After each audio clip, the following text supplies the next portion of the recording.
నమస్కారం అండి. ఈరోజు మా ఈ కాలం మూవీ ట్రైలర్ లాంచ్ చేయడానికి వచ్చినటువంటి శ్రీలేఖ్ గారిని, అలాగే సాయి రౌనక్ గారిని ముఖ్యంగా థ్యాంక్స్ తెలియజేసుకుంటూ, మీరు ఇప్పుడు చూసినటువంటి ట్రైలర్ మీ అందరికీ నచ్చిందని నేను భావిస్తున్నాను. అలాగే ఈ సినిమా నైనితాల్, ఉత్తరాఖండ్లో ఉన్నటువంటి నైనితాల్ అనేటువంటి లొకేషన్లో మేము చిత్రీకరణ చేయడం జరిగింది. ఆద్యంతం కూడా ఎంతో థ్రిల్లింగ్గా ఉన్నటువంటి చిత్రం ఇది. అందరికీ చాలా నచ్చుతుందని మేము చాలా భావిస్తున్నాం. సినిమా చాలా బాగా వచ్చింది. అయితే ఈ సినిమా గురించి మనం డైరెక్టర్ గారి మాటలో వింటేనే బాగుంటుంది. Thank you.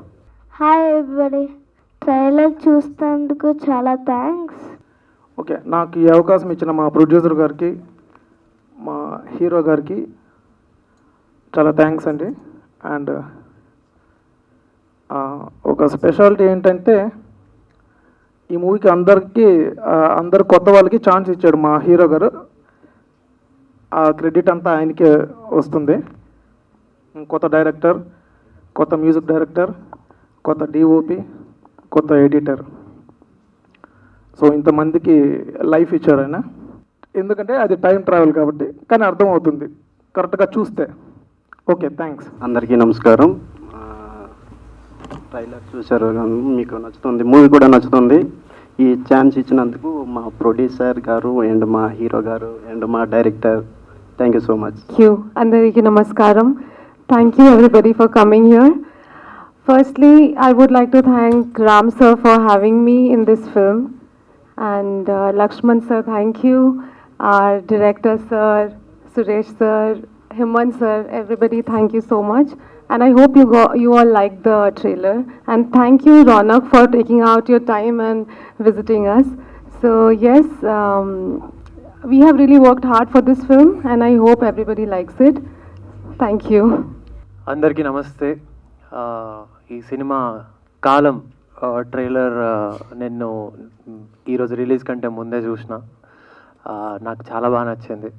మెయిన్లీ నాకు రామ్ గణపతి గారు యాజ్ అ డైరెక్టర్ మేము వర్క్ చేసినాం కలిసి. ఆయన కాన్సెప్ట్స్ చాలా యూనిక్గా ఉంటాయి. ఎట్ ద సేమ్ టైం ఈ సినిమా చూస్తే కూడా చాలా యూనిక్ కాన్సెప్ట్ అయితే నాకు అనిపిస్తుంది.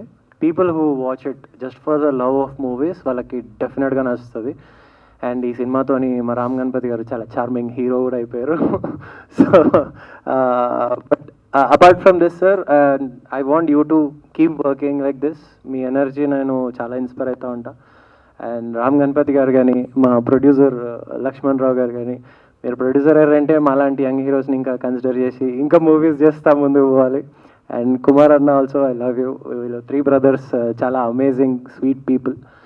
And my beautiful heroine Ankita Saha, ఈ అమ్మాయితో నేను ఇంతకుముందు వర్క్ చేసిన. She extremely professional. And Telugu సినిమాలో ఇట్లాంటి ప్రొఫెషనల్ ఆర్టిస్ట్కి స్కోప్ ఉంటుంది ఎప్పుడైనా. Then I'm the example here. So thank you so much for having me here.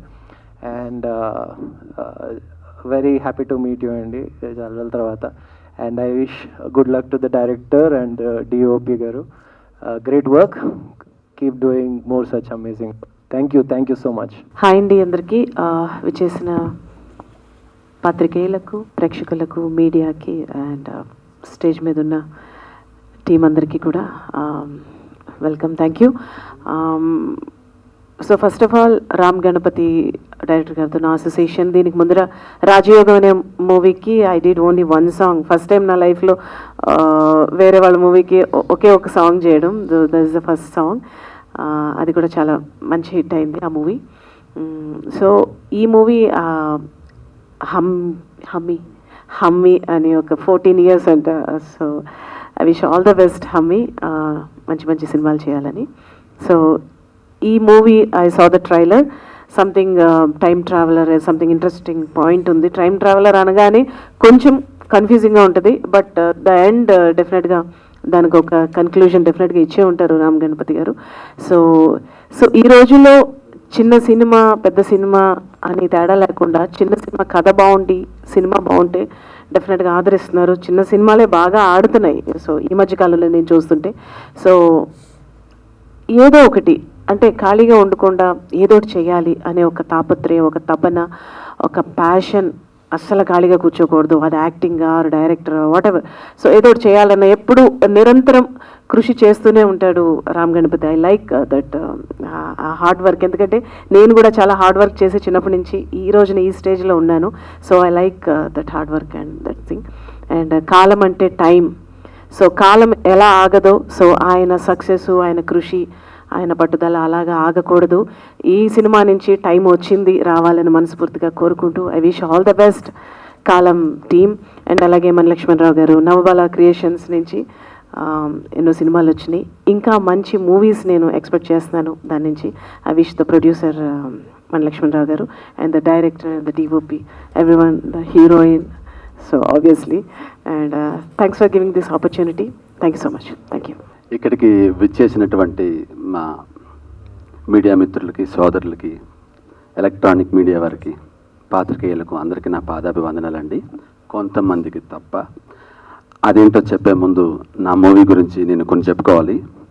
So ఈ కాలం సుమారు 8 ఏళ్ల తర్వాత, అంటే నేను డైరెక్షన్ చేసి 2017లో ఈ అనే సినిమా తీశానండి. అదొక డిజాస్టర్. అయితే తర్వాత మళ్ళీ 5 ఏళ్ళకి నిలదొక్కుని మళ్ళీ రాజయోగం అనే సినిమా తీశాను.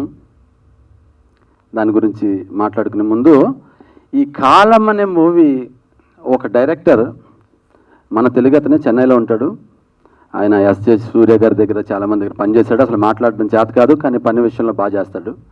మా టీం అందరూ కొంచెం షైగా ఉన్నారు, అందరూ డెబ్యూ కాబట్టి. But I'm not shy as an actor, because నాకు డైరెక్షన్లో 2 సినిమాలు చేశాను. సో ఇప్పుడు ఈ కాలం అనేది అందరూ డెబ్యూస్ అండి. దీనికి మ్యూజిక్ డైరెక్టర్ వచ్చి ఒక 14 ఇయర్స్ కిడ్, 14 ఏళ్ళ అబ్బాయి హమీ అని.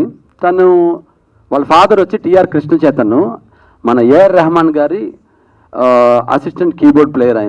ఆయన చాలా చాలా పెద్ద మూవీస్కి పనిచేశారు.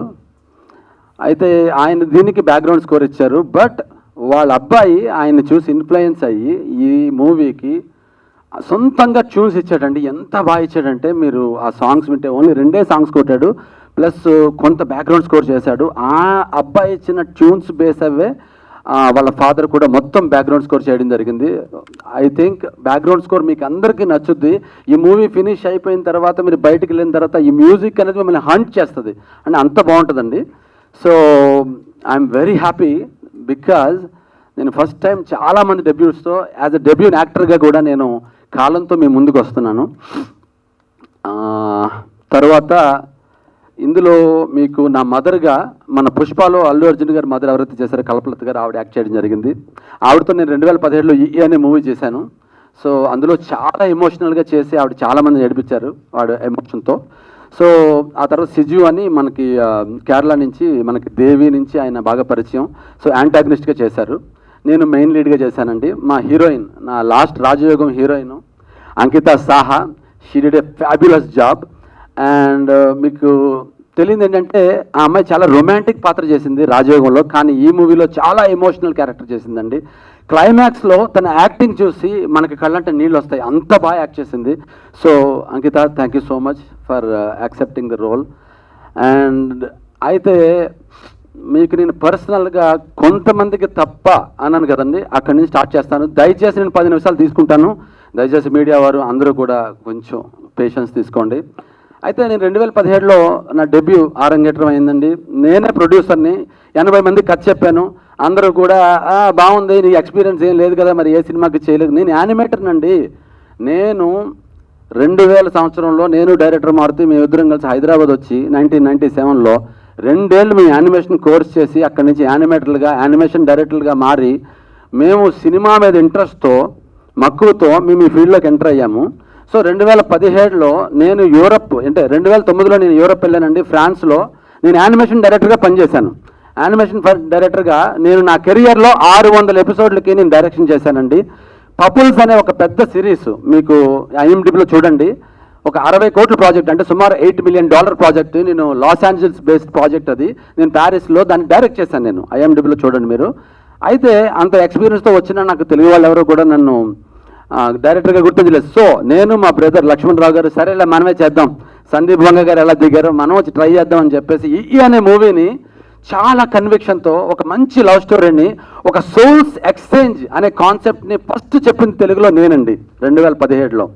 అందులో ఒక హైజీన్ మీద, ఒక సోషల్ కాన్షియస్తో హైజీన్ మీద, తర్వాత 2018లో ఉన్న పాండమిక్ వచ్చింది, బట్ హైజీన్ మీద నేను చాలా కామెడీగా చెప్పాను. కానీ ఒక్క review writer, I'm coming to the point now, ఒక్క రివ్యూ రైటర్ అందులో నా కాన్సెప్ట్ గురించి, ఆ హైజీన్ గురించి ఒక్కళ్ళు రాయలేదండి.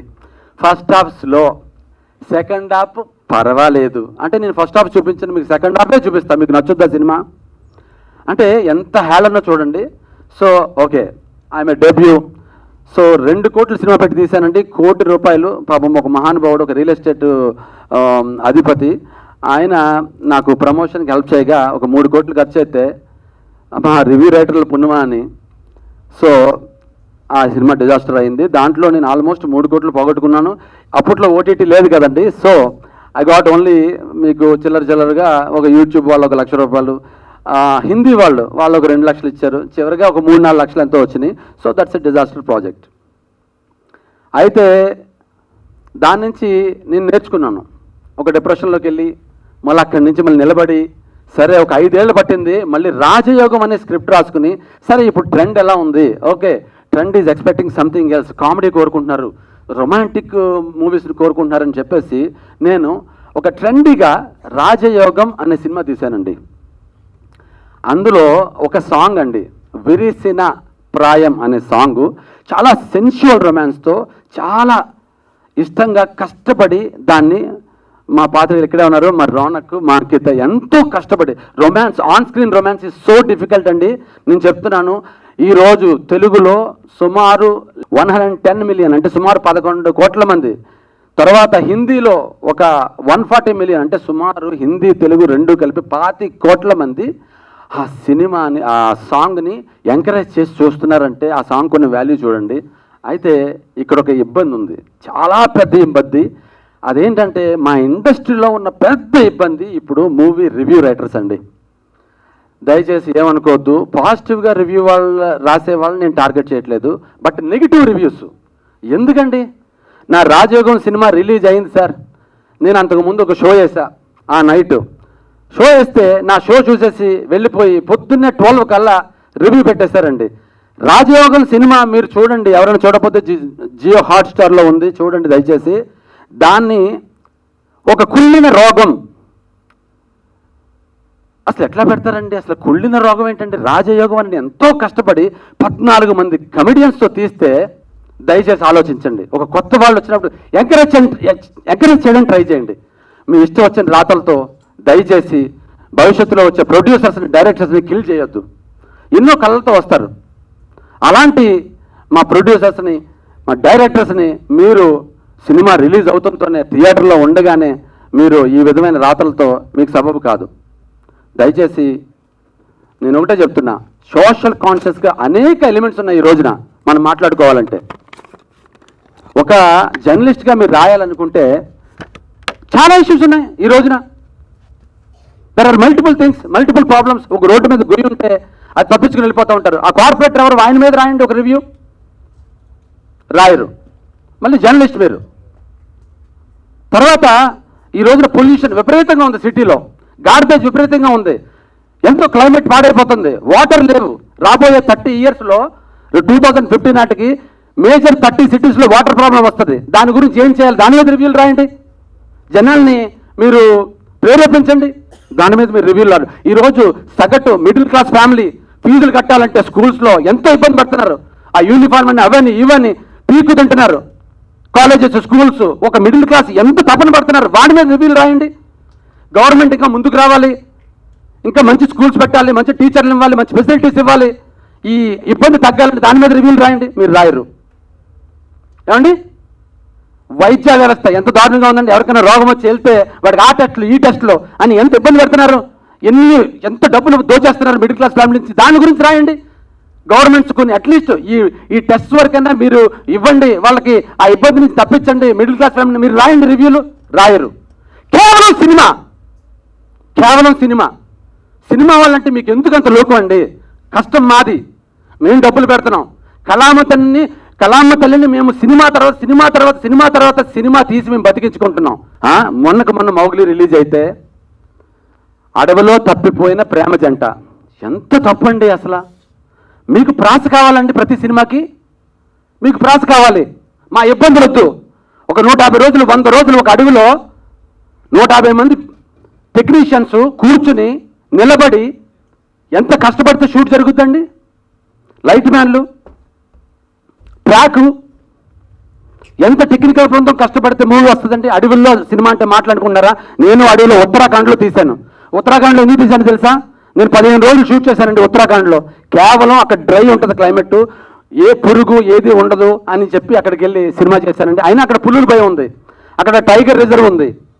వాళ్ళు ఎవ్రీడే మాకు వార్న్ చేసేవారు, వద్దు మార్నింగ్ టైగర్స్ తిరుగుతున్నాను. అయినా అంత కష్టమైన ప్లేస్లోకి వెళ్ళి మేము మా టీంతో వెళ్ళి షూట్ చేసి వచ్చాం. అసలు ఏం తెలుసండి మీకు? మీకు ఫన్ కావాలి, మీకు కావాల్సింది ఫన్ను, మీ ప్రాసలో యాస కావాలి. అంతేగాని ఒక టెక్నీషియన్గా, ఒక డైరెక్టర్, ఒక ప్రొడ్యూసర్ పడే బాధలు మీకు అవసరం లేదు. అసలు మీకు సినిమా మీద ఏ మాత్రం నాలెడ్జ్ ఉందని మీరు రాస్తున్నారు చెప్పండి. మీలాంటి రివ్యూ రైటర్సే కదా 2-3 సినిమాలు తీశారు. ఆ కత్తి మహేష్ తర్వాత ఇంకో అట్టర్ ఫ్లాప్ వెళ్ళి. తమిళనాడులో ఒక అతను ఉన్నాడు, blue shirt Maran whatever, ఆయన మొత్తం అందరినీ ఎండగడతాడు సినిమాలన్నింటినీ. బట్ ఆయన సినిమా తీశాడు ఏదో ఇండియన్ అని, అటర్ ఫ్లాప్, యాంటీ ఇండియన్ అంట, అటర్ ఫ్లాప్. అంటే రివ్యూలు తెలిసినంత మాత్రాన మీరు సినిమాలు తీయగలరని అనుకుంటే అది మీ అవివేకం. సినిమాని విశ్లేషించండి, విమర్శ చేయొద్దు. సినిమా విశ్లేషణ కరెక్ట్. అసలు విశ్లేషణ అంటే మన పరుచులు గోపాలకృష్ణ గారు సినిమా మొత్తం అంతా అయిపోయి, బిజినెస్ అంతా అయిపోయిన తర్వాత కంప్లీట్ 1 month ఆగి ఆ 1 month తర్వాత ఆయన ప్రాపర్ రివ్యూ ఇస్తారు. ఈ సీన్ ఎందుకు బాగుంది, ఈ సీన్ ఎలా తీయొచ్చు, ఆయన పెద్ద పెద్ద డైరెక్టర్లు సైతం ఆయన సజెషన్స్ ఇస్తారు. అది ఆ 11th hour, that is called review. దాని నుంచి మేము నేర్చుకుంటాం, మీరు రాసే వాటి నుంచి కూడా మేము నేర్చుకుంటాం. పాజిటివ్గా రాసిన, నేను అందరినీ అనట్లేదండి. కొంతమంది పని కట్టుకుని సినిమా ఇండస్ట్రీని కిల్ చేయడానికి, మన దిల్ రాజు గారు, నేను హైదరాబాద్ వచ్చిన కొత్తలో 97లో దిల్ అనే సినిమా వచ్చిందండి. నేను ఎంత హ్యాపీ ఫీల్ అయినా, అబ్బా ఎంత బాగుంది సినిమా, ఎవర్రా అంటే యంగెస్ట్ ప్రొడ్యూసర్ అన్నారు, దిల్ రాజు గారు అన్నారు. అబ్బా దిల్ రాజు గారు, తర్వాత ఆర్య, తర్వాత బొమ్మరిల్లు, తర్వాత శతమానం భవతి, తర్వాత ఏంటంటే ఆయన 40 సినిమాలు అవలేలుగా తీసుకుని వచ్చి, లేదు పాన్ ఇండియా లెవెల్లో ఒక రేంజ్ సినిమా తీయాలి 400 కోట్లు ఖర్చు పెట్టి ఆయన సినిమా తీస్తే, ఆయన రిలీజ్ చేస్తే థియేటర్ సినిమా ఇంకా థియేటర్లో ఉందండి. ఫస్ట్ హాఫ్ గంటకి ఇక్కడ హీరో వచ్చాడు, బైక్ మీద దిగాడు, ఏం వర్కౌట్ అవ్వలేదు, ఇది పేలిపోయింది, అబ్బో ఏడుస్తున్నాడు. సెకండ్ హాఫ్ ఇది కాపాడదు సినిమాని, ఎమోషన్ ఓకే, వెళ్ళిపోయింది, ఫ్లాప్. ఏంటి సార్ ఇది? ప్రపంచంలో బోల్డ్ మీద మీరు అంటే నాకు చెప్పడం రావట్లేదు, చాలా విషయాలు ఉన్నాయి సొసైటీలో మనం మాట్లాడుకోవాలంటే. ఈ రోజున మీకు ఇందాక చెప్పినట్టు ఇన్నిట్ల మీద వదిలేసి కేవలం సినిమా ఓడినే టార్గెట్ చేయాలి. సినిమా ఎందుకండి 150 రూపాయలు పెట్టి మీరు బిర్యానీ తింటారు, బాగాలేదు, 4 గంటల్లో వండింది, మీకు నచ్చలేదు, రివ్యూ పెడతారా మీరు? మీకు ధైర్యం ఉందా రివ్యూ పెట్టది? పెట్టరు. బాగాలేదని వచ్చేస్తారు, నలుగురు చెప్తారు. సార్ మీరు సగటు ఆడియన్ నేను కాదంటలేదు, కాకపోతే ఏంటంటే సగటు ఆడియన్ బాగోపోతే బయటకు వచ్చి సినిమా బాగాలేదురా, వర్కౌట్ అవ్వలేదు, అయిపోయింది అక్కడితో. వేరే వాడు వస్తాడు, ఆడు కామెడీ బాగుందిరా, హీరోయిన్ బాగుందిరా, ఎవరికి నచ్చిన ఎలిమెంట్ వాళ్ళు తీసుకుంటారండి. మీకేంటి ప్రాబ్లం? అందరికి బదులు మీరు పొద్దున్నే తెల్లారితే మా కర్మ అంటూ ఏదో 4 ముక్కలు మేము అలవాటు పడిపోయి మీరు చెప్పేది విందామని మీద సబ్స్క్రైబ్ బటన్ కొట్టేస్తాం. ఆయన పోల్చొక్క. సో నేను దురంధర్ అనే ట్రైలర్ చూశానండి, నాకు చాలా ఇంట్రెస్టింగ్ అనిపించింది. అరే Uri director, I want to see his film అని చెప్పేసి నేను చాలా ఎక్సైటెడ్గా ఉన్నాను. ఆ రోజు వెళ్దాం అనుకున్నా, వెళ్తూ ఉంటే నేను యూట్యూబ్ ఓపెన్ చేస్తే ఆబ్వియస్లీ మేము సబ్స్క్రైబ్ చేసి పెట్టుకుంటాం, టక్కమని మీ వీడియోలు ముందే వచ్చేస్తాయి. వచ్చేసరికి దురంధర్ అనేసరికి సరే అని నొక్కా పొరపాటున. అరే భాయ్ దేఖనా హైతో దేఖో దురంధర్, నీతో గరికే బయటో అందరు అన్నాడు. అయిపోయింది, అయిపోయి చాలు. నా మూడు ఉత్సాహం మొత్తం పోయింది. నేను మళ్ళీ ఇప్పటివరకు చూడలేదండి సినిమాని. అంటే మీరు ఎంత ఇన్ఫ్లుయెన్స్ చేస్తున్నారు చూడండి. మీకు 2-3 మిలియన్ అంటే 30 లక్షల మంది మీకు ఆల్రెడీ సబ్స్క్రైబ్ వచ్చారు. అంటే 30 లక్షల మంది మూటుని మీరు చెడగొడుతున్నారు, నన్ను చెడగొట్టినట్టు. యాజ్ అ డైరెక్టర్గా, ప్రొడ్యూసర్గా నేను ఎలా అయితే అరే అనుకున్నాను, అందరిది ఇదే. మా నార్మల్ పీపుల్ ఏమనుకుంటారు, ఒక 2 వ్యక్తులు ఉంటారండి, వీకెండ్ వచ్చింది, అరే మామ సినిమాకి వెళ్దాం పదరా అంటాడు. పక్కన అంటాడు, అరే కాలం అనేదో కొత్త మూవీ వచ్చిందిరా, కొత్త వాళ్ళు చేశారంట, బాగాలేదంటరా, కొత్త వాళ్ళు, రివ్యూ నువ్వు చూసావారా అని అడుగుతాడు. పొద్దున్నే రివ్యూ వచ్చిందిరా, 2-3 రివ్యూలు వచ్చినాయి, పెద్ద బాగాలేదంట, అయిపోయి. ఏంది సార్ మాకు ఈ కర్మ ఏంది సార్ మీకు? అసలు మా మూవీస్ మీద కామెంట్ చేసే హక్కు మీకు ఎవరిచ్చారు? మీరేమైనా డబ్బులు పెట్టారా? మీరేమైనా హెల్ప్ చేశారా మాకు ఫైనాన్షియల్గా? మీరేమైనా సపోర్ట్ ఇచ్చారా? ఏ సపోర్ట్ ఇవ్వకుండా, ఏమీ చేయకుండా మీరు అసలు ఎట్లానండి మీరు మా సినిమా మీద కామెంట్ చేస్తారు? మీకు ఏముందని హక్కు? You are journalist, that's it. You are not a review maker. మీకు రివ్యూ రాసే హక్కు లేదు సార్. ఎందుకంటే నేను కొన్ని సంవత్సరాలుగా కష్టపడి ఆ టెక్నికల్ టీంలో పనిచేసి నేను నేర్చుకుని వచ్చి తీస్తున్నాను. రాస్తే నేను రాయాలి సార్ రివ్యూ. మీరెవరు సార్? పరుచూరు గోపాలకృష్ణ గారు రాయాలి. ఆయన 100 సినిమాలు పనిచేశారు. ఒక టెక్నీషియన్గా రాయండి రివ్యూ. లేదు. చూసిన నాలెడ్జ్తో ఎన్ని రివ్యూలను రాస్తారు సార్ మీరు? ఎంతమందిని ఎండగడతారు? మా న్యూ ఏజ్ డైరెక్టర్స్ భయపడిపోతున్నాం సార్. శృంగారం ఇంతకుముందు ఎవరు తీయలేదా? రాఘవేంద్రరావు గారు తీయలేదా? ఏమండి? దాసనారాయణ గారి, ముత్యాల సుబ్బయ్య గారు తీయలేదా? మణిరత్నం గారు తీయలేదా? రామ్ గోపాల్ గారు తీయలేదా? వాళ్ళ అదృష్టం మీరప్పుడు లేరు సార్. మా కర్మ ఇప్పుడు మీరందరూ కొల్లలుగా ఉన్నారు. ఏం అడిగానండి, ఆర్టిఫిషియల్ ఇంటెలిజెన్స్ ఎంతమంది రివ్యూవర్స్ ఉన్నారు ప్రస్తుతానికి తెలుగు రాష్ట్రాల్లో ఎన్ఆర్ఐ అందరూ కలిపి అంటే 1500 మంది ఉన్నారంటండి. Social media, Instagram, Facebook, YouTube, news papers 1500 మంది. అందులో మెయిన్ స్ట్రీమ్ మీడియా 150 మంది. మీ 150 మంది కత్తి పట్టుకుని సినిమా రిలీజ్ అవుతుంటే ముందే అక్కడ చూడండి రిలీజ్ అవుతుంది అన్నారా, డిలే అయింది, ఆ నైట్ మొత్తం రివ్యూలే. మీ ఇష్టం సార్, మీ ఇష్టం. మిమ్మల్ని అడిగేవాళ్ళు లేరు. చిన్నపిల్లలు ఎప్పుడైనా తప్పు చేస్తే ఎవరైనా ఏమన్నా మాట అంటే అట్లీస్ట్ పేరెంట్స్ అలా మాట్లాడకూడదన్నా ఏంటి? ఇప్పుడు మీరు అందరూ పెద్దవాళ్ళు అయిపోయారు. మీ ఇష్టం సార్, రాయండి, తొక్కండి సినిమాని. సార్ నేను ఎగైన్ నేను చెప్తున్నాను, కొంతమంది పని కట్టుకుని సినిమా ఇండస్ట్రీని కిల్ చేసే వాళ్ళ గురించి మాట్లాడుతున్నా. నేను మిగతా వాళ్ళ గురించి మాట్లాడతలేదండి, విశ్లేషణ చేసే వాళ్ళ గురించి మాట్లాడలేదు. కేవలం కామెంట్. వాళ్ళకి ప్రాస కావాలండి, ప్రాస. అసలు సినిమా వాడి కష్టం ఏం తెలుసండి? పొద్దున్నే 3 గంటలు లెగిస్తాం మేము, 4 గంటలకల్లా రెడీ అయ్యి మేము సెట్కి బయలుదేరితే 5 అవుతుంది. 5ంటికి కూర్చుని మొత్తం డిస్కస్ చేసుకుని 6ంటికి ఫస్ట్ కెమెరా పెట్టాలని ట్రై చేస్తాం. 6:30లో కెమెరా పెడతాం. ఈ లోపు మొత్తం ఫోన్లు చేసుకుంటూ ఆర్టిస్టులు అందరినీ గ్యాదర్ చేసుకుంటాం. 6:30కు ఫస్ట్ షాట్ పెట్టి 9ంటికి మళ్ళీ మా బాబాయ్ టిఫిన్ చేస్తూ ఉంటారు, ఫ్రెష్గా ఉంటారు అక్కడ. అందరూ తింటాం కూర్చుని. మళ్ళీ 1 గంటకు బ్రేక్ తీసుకుంటాం. ఒక హాఫ్ అన్ అవర్ ఈ లోపు డిస్కషన్ నడుస్తూ ఉంటాయి. తర్వాత మళ్ళీ ఒక బ్రేక్ ఉంటుంది. ఈ బ్రేక్లో ప్రొడ్యూసర్ గారు కట్టలు పట్టుకుని వస్తారు. మళ్ళీ పంచాలి కదా డబ్బులు. ఈలోపు ఎన్ని సీన్లు అంటాడు. ఈరోజు 6 అనుకున్నాం, ఇప్పటికి 2 అయినాయి. మరి మిగతా 4 ఏంటి? మిగతా 4 రేపటికి వెళ్తే మళ్ళీ లొకేషన్ ఛార్జ్ ఎక్కువ పడుతుంది అయ్యా. ఈ రోజు చెయ్యి, ఆర్టిస్టుని బతిమాడుకుందాం. మళ్ళీ అందరితో సహా మళ్ళీ ఆర్టిస్టుని బతిమాలుతాం. ఎక్స్ట్రా కాల్ షీట్ వేస్తాం. 9:30 అవుతుందండి, 10 అయిపోతుంది. 10ంటికి మళ్ళీ 1 గంట డిస్కషన్, రేపు సీన్లు ఏంటా అని. 11ంటికి మళ్ళీ స్టార్ట్ అవుతామండి. ఇంటికి వెళ్ళాడు 12, పడుకున్నట్టుకు 1 గంట, మళ్ళీ 3ంటికి వెళ్తాం. ఇది సినిమా వాడి పరిస్థితి. మీ 150 మంది సోకాళ్ళు అందరూ కూడా ఒక సినిమాకి నాతో పని చేయండి. నాతో రండి, ఫ్రీ ఫుడ్ పెడతా, నేనే తీసుకెళ్తా మిమ్మల్ని అందరినీ. దయచేసి నాతో రండి, నేను తీసుకెళ్తా మిమ్మల్ని. 3 రోజులు 2 గంటల నిద్ర. దయచేసి నాతో రండి ప్లీజ్. ఒక సినిమా వాడి పెయిన్ ఏంటో తెలుస్తుందండి మీకు. ఈ కాలం అనే సినిమా యాక్చువల్గా ఒక 60 రోజులు చేస్తే చాలా బాగా వస్తుంది. కానీ కేవలం 18 రోజులు, 30 రోజులు చేద్దామని దిగాను, డబ్బులు లేవు. కేవలం 18 రోజుల్లోనే మీకు ఈ ట్రైలర్ ఇచ్చాను నేను. చాలా బాగా వచ్చిందండి సినిమా. చాలా తక్కువ మంది ఆర్టిస్టులు, కానీ ప్యాషన్గా. నా అసిస్టెంట్ డైరెక్టరే ఈ డైరెక్టర్. సార్ మీరే హీరో సార్ అని కథ చెప్పాడు. నేను హీరో అంటే ఆదరబా. అది లేదు సార్, మీరు చేయాలి సార్, మీ యాక్టింగ్ చూశాను, అందరికీ ఎక్స్ప్లెయిన్ చేయడం, మీరు చాలా బాగుంటుంది, మీరే చేయాలి. సరే సార్, బడ్జెట్ కూడా చాలా తక్కువ అవుతుంది, 2 లొకేషన్లు అయిపోతుంది. కథ విన్న తర్వాత నిజంగా ఆ హీరో ఒక హీరోయిన్ కోసం పడే కష్టం, అంటే ఆ క్యారెక్టర్ కోసం ఆ గర్ల్ ఫ్రెండ్తో ఎంగేజ్మెంట్ అవుతుంది. ఆ ఒక చోటుకి వెళ్తే అక్కడ ఒక వలయంలో ఇరుక్కుంటాడు, ఒక టైం ట్రావెల్లో. పొరపాటున తన గర్ల్ ఫ్రెండ్ తానే చంపేసుకుంటాడు. అసలు మళ్ళీ టైం ట్రావెల్ చేసి బతికించుకున్నాడా లేదా అన్నదే కథ. అసలు ఎంత బాగా మేము డిజైన్ చేసామంటే, రైటింగ్లో నేను కూడా పనిచేశాను డైరెక్టర్తో పాటు. దీనికి స్క్రీన్ ప్లే కూడా చేశాను నేను. ఎలాగే 2 సినిమాలు తీసిన ఎక్స్పీరియన్స్ ఉంది కాబట్టి. సో ఇంత కష్టపడి చేస్తే ఇప్పుడు నేనేమనుకుంటానంటే అండి, అరే మనకి కాలం మారింది, మనకి కాలం కలిసి వచ్చింది, ఈ కాలంతో మన కాలం చేంజ్ అవుద్ది. కానీ మా రివ్యూ రైటర్లో రెడీగా ఉంటారు. పోయే కాలం వచ్చిన డైరెక్టర్, కాలం మూడింది, ఇండస్ట్రీకే రాహుకాలం. ఈ కొత్త కాలం డైరెక్టర్, కొత్త కాలం హీరో పెట్టండి సార్. మీకంటే బాగా పెట్టగలం మేము, రైటర్లో డైరెక్టర్లో. రాయాలంటే మీకంటే 100 రెట్లు రాయగలం మేము. ఎంతో అదృష్టవంతులు సార్ ఇంతకుముందు తీసిన వాళ్ళందరూనే. పాపం మన దిల్రాజు గారు 150 కోట్లు నష్టం సార్. నేను చెప్తున్నాను, మీ రివ్యూల వల్ల ఆయనకు 150 crores loss. I'm telling you directly. 6 కోట్లు నేను తప్పు పెట్టుకున్నాను కదా, అంత పెద్ద ఆయన నాగవంశీ సార్. అసలు నాకు అర్థం కాదు, ఒక చిన్న విషయం, ఎక్కువ టైం తీసుకున్నాను, ఏమనుకోవద్దు. ఒక్కసారి ఆలోచించండి, తెలుగోడు ఏ రేంజ్కి వెళ్ళాడు చెప్పనండి. నేను ప్యారిస్లో 8 years పనిచేశాను సార్.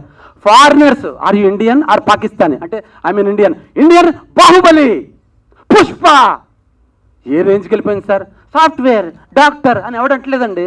అంటే సినిమా ఫీల్డ్ ఒకసారి ఆలోచించండి, సినిమాకి ఎంత బలం ఉందో. ఒక సినిమా ప్రాంతీయ సినిమా ఎంత దూరం వెళ్ళిపోయిందండి. ఇండియాని అసలు రాజమౌళి గారు పాపం మహానుభావుడు ఎంత కష్టపడతాడని 4 ఏళ్ళు మన కోసం ఆయన సినిమా పట్టుకొస్తే, ఒరే తురే ఏమన్నాడండి ఆయన అసలు. నాకు సార్ నేను చెప్తున్నానండి, ఒక్క నిమిషం సార్, ఒక్క నిమిషం సార్. సార్ ఓకేనండి, ఒక 5 నిమిషాలు ఇవ్వండి సార్, 5 నిమిషాలు ఇవ్వండి sir. 5 minutes sir please, 2 minutes. ఓకేనండి ఒక్క నిమిషం sir, 2 minutes sir, 2 minutes sir. I'm talking about only certain people sir, అందరినీ కాదు సార్. ఇప్పుడు నేను చెప్పేది లాస్ట్గా చెప్పేది ఒక్కటి సార్, ఒక్క నిమిషం, నాకు ఒక్క నిమిషం అయిపోయింది సార్. రాజమౌళి గారు ఆయన పర్సనల్గా ఆయన పాప మీద స్క్రీన్ వర్కౌట్ అవ్వకపోతే ఆయన ఫ్రస్ట్రేషన్లో ఆయన నాకు దేవుడు అంటే నమ్మకం, దేవుడిని ఆయన తిట్టలేదండి, దేవుడిని ఏమనలేదు. కానీ మన అంతర్జాతీయ లెవెల్లో మన సినిమాని తీసుకెళ్ళి ఆస్కార్ లెవెల్లో తీసుకొచ్చి జపాన్లో ఎందరితోనే పొగిడించుకుంటే మనం బాహుబలి, మన తెలుగు వాళ్ళు మాత్రం రివ్యూలు బాగాలేదని రాశారు. అంటే చూడండి సార్, పక్క రాష్ట్రాలు తమిళ్లో పెద్ద హిట్, హిందీలో పెద్ద హిట్ సార్. దయచేసి మన డైరెక్టర్లని, మన ప్రొడ్యూసర్లని, మన అరవింద్ గారు, మన దిల్రాజు గారు, మన రాజమౌళి గారు, మన నాగవంశీ గారు, మన విశ్వ గారు, మన వాళ్ళని మనం పొగుడుకుందాం సార్. పక్క వాళ్ళకు లోకమైపోతున్నాం కదా సార్. ఎందుకు మీరు చెప్తున్నారని కామెంట్లో ఇంకా అరబడ్డగాళ్ళు చిన్న కెమెరాలు పట్టుకుని వర్రే తుర్రే, తప్పు సార్, ఇది ఆపేయండి సార్ దయచేసి. ఇంటర్నేషనల్ రేంజ్కి వెళ్ళిపోతుంది సార్ సినిమా, ఇది అర్థం చేసుకోండి. ఇంకా మీరు ఇలాగే రాస్తాము, మా చెయ్యి, మా బలం, మా ఇష్టం, మా కలం, మా లిబర్టీ అంటారా? నెక్స్ట్ మూవీలో మా ప్రొడ్యూసర్స్, మా డైరెక్టర్స్ కూడా ఎవరైతే రివ్యూ బ్యాడ్గా పెడుతున్నారో వాళ్ళ ఫోటోలు మేము ట్యాంక్స్ కార్డులతో పాటు వేసేసుకుంటాం సార్. వీళ్ళ రాతలు నమ్మొద్దు, వీళ్ళు చీడ పురుగులు, ఇండస్ట్రీకి వీళ్ళు చేటు లోటు అని చెప్పేసి మేము వేసుకుంటాం సార్. మీరు ఏం చేస్తారో మీరు చేసుకోండి, మేము ఏం చేయాలో మేము చేసుకుంటాం. మాకు చేతనం అవుతుంది సార్, మేము చేయగలం. కానీ మేము సోదరులు, మిత్రులు అని మేము ఇంకా మిమ్మల్ని ప్రేమిస్తూనే ఉన్నాం. కానీ మీరు ఎవ్రీడే మమ్మల్ని ద్వేషిస్తున్నారు. ఇది ఒక డైరెక్టర్గా, ఒక యాక్టర్గా, ఒక ప్రొడ్యూసర్గా, సగటు ప్రొడ్యూసర్గా మా బాధ ఇది. మీరు అర్థం చేసుకుంటారని కోరుకుంటూ, దయచేసి మీడియా మిత్రులకి నేను ఎక్కువగా మాట్లాడుతున్నాను, క్షమించండి. బట్ ఒక పెయిన్, ఒక ప్రొడ్యూసర్ తాలూకు పెయిన్, ఒక డైరెక్టర్ తాలూకు పెయిన్, ఒక డబ్బులు పెట్టే వ్యక్తి పెయిన్ని మీరు అర్థం చేసుకుంటారని. అనవసరమైన రాతలు రాస్తారో వాళ్ళందరూ నా సినిమాకి దయచేసి రాయిద్దండి, బాయ్కట్ చేయండి ప్లీజ్. ఎవరైతే విశ్లేషణపూర్వకంగా రాస్తారో వాళ్ళే నా సినిమాకి రాయమని, చూడమని. ప్రేక్షకులందరినీ, నా కాలం సినిమా 2 monthsలో రిలీజ్ అవుతుంది, దయచేసి మీ అందరికీ నచ్చుతుంది, నచ్చేలా తీసామని కోరుకుంటూ నా ఈ స్పీచ్ని పేషెంట్గా విన్నందుకు చాలా థ్యాంక్స్. మీరు Ram Ganapathi, thank you so much.